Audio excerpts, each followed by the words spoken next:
Why does it take so long, i.e. years, to process information?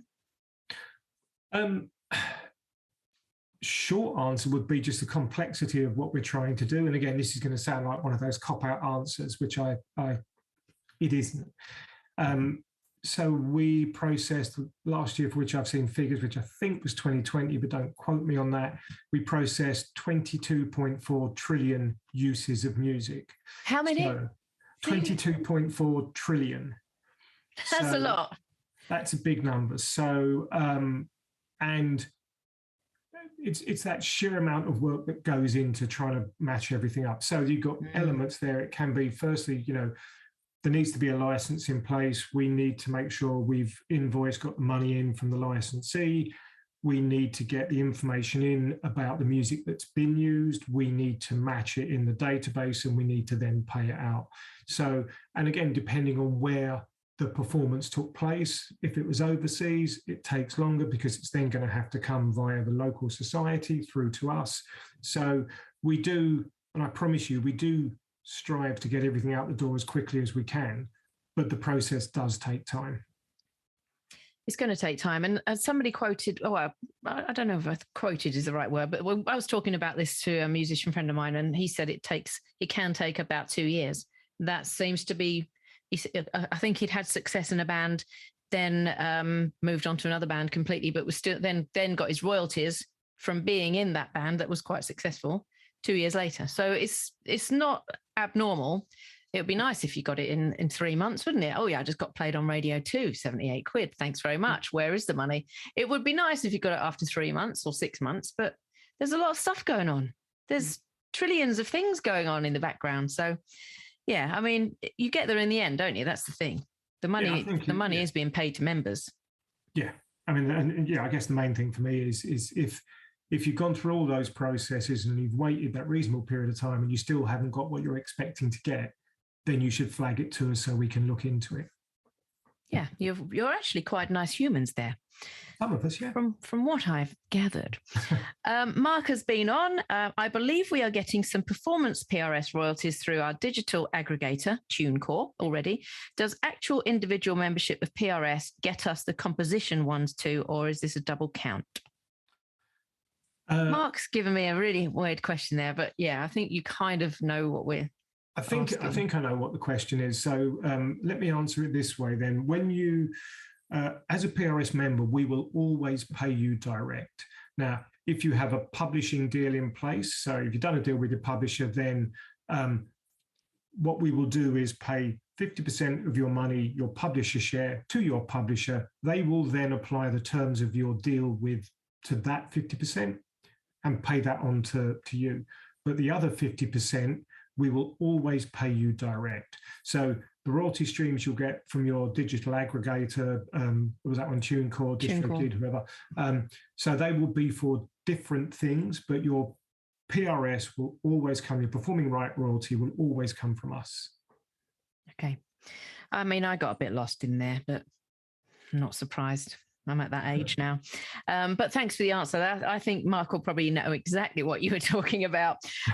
And David, similar, says, our songs have been played on the radio all over the world, most of the online and community radio stations, and I've sent PRS Music a list of over 70. They say I need to furnish them with times and dates. The radio stations I have spoken to say they pay the PRS, so why are they not collecting any royalties, can you ask? Yeah, okay. I think that we kind of alluded to that one as well. And was it Dave that posed that one? I think, he said it's mostly online and community stations. So the community stations, in many cases, will be covered under the sample. So perhaps it's not fallen under the sample period.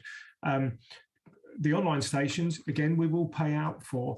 And I appreciate that it might be onerous to be asked to give the dates and times, but without that information, we can't actually look into, or it's much more complex and less effective for us to look into what's not been paid out correctly or not been received. So we would always ask, actually, if you can tell us what show it was played on, date, time, as much information you can give, then, as with any kind of detecting program, the more information we have, the more accurate and timely we can be in trying to get an answer. Yeah, it's not easy, is it, to try and figure out when your song was played and everything, but where you can, obviously, try your best. And we had a chat, didn't we, last time we spoke, about the radio monitor. I mean, there's the radio monitor, which is a big company, and then I use the warm one, World Airplay radio monitor, and that comes out with the breakdowns. So that would answer. I mean, David, maybe you should look at using warm. And I'm not on commission, I'd just like to say. Because that does give you the printout every week. You can see which radio station has played your song, what time. And then, of course, then you can just send that off to PRS for Music. David, I'm talking to David, not you, Andy. You can send it off to PRS for Music and say, oh, here they are. Here's my 10 plays from last week. Or I don't know. I mean, the thing is, you can't go back on those either. So it's only going to be from now on and forward throwing to the future. But radio monitors might be the answer on that. But just definitely helpful. Yeah.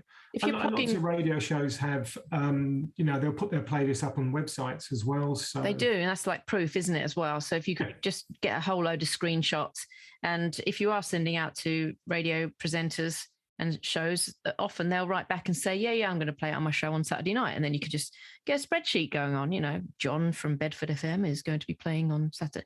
It's going to be quite a long task, but, every little helps, I say. Yeah, absolutely. I think, there's probably an unpopular mantra. Okay, so when you start, no one joins a band because they've got a love of admin, but you're joining a band, it is your art form, but it is also something which you can either make a living out of or supplement your living. And you are setting up a business. So taking on some of those bits that totally get people don't want to do, the admin side of things, if it means it gets a little bit of extra money, maybe it pays for the next rehearsals, maybe it pays for, I don't know, fuel for the next, series of shows. Strings, plectrums. Yeah. Drumsticks. It's always going to be useful for something. Yeah, exactly. And the money's there to be had. So, I would allocate, a member of the band to do that kind of thing. Right. So and so is going to be the bass player is going to be in charge of the radio stuff. The drummer can be in charge of something else, the lead singer, blah, blah. So it is a business. That's my dog shaking. And sometimes, you've got to just put a bit more effort in. It's hard work. It is hard work. If you enjoyed this interview with Andy, be sure to hit the like button and subscribe to the Inside the Music Industry channel.